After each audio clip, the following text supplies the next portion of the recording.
In this video tutorial, we are going to learn how to make Rya loops for wall weaves. Rya loops are a great way to add texture to your piece and create depth and interest within your weaves. Sometimes I add Rya loops right on top of my fringe, and sometimes I place Rya loops within bunches inside my designs. Here are a few more examples of Rya loops in other pieces. Sometimes it looks interesting when you change the size of yarn that you use to make your Rya loop. Alright, to start, pick your yarn that you want to use for your Rya loops and take 2 to 3 arms lengths and stretch it out, cut out your piece. You will be doubling it up, so that means folding it so that you have them all combined, so one long length with double. And then you're going to start again doing your Rya loops using 2 warp strings at a time. You can see here I'm starting off with the loop on one side, and we are going to leave a bit of excess yarn from that loop side, as that's a good section that will be passing through and become the first loop. This continuous Rya loop design is very similar to adding a fringe. The difference is you do not cut your string between each loop. Holding your yarn over the top 2 warp strings, you're going to be passing both sides from left and right through the center of the warps. And look, I'm holding the 2 loops right now in the middle, and then I'm just going to carefully pull that down. Here, I'll move this up for you to see.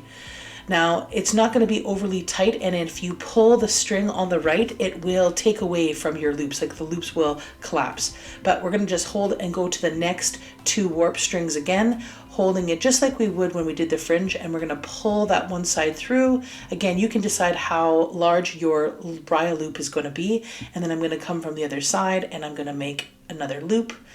And here I am just holding the 2 loops here and then carefully pulling down, not to pull too tight so that my loops from before don't get pulled through. All right, so we're going to continue this design all the way through. It uses a lot of yarn, so you might have to collect more yarn as you go.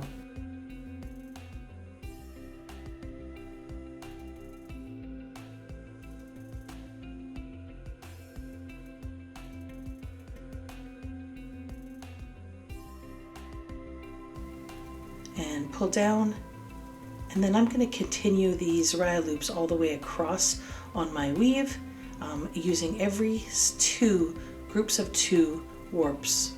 Here are some examples again of different Rya loops that are adding great texture to these wall hangings. And when you run out of string or yarn in your weft, just tie your ends into the warp and tuck them under and into the back of your piece.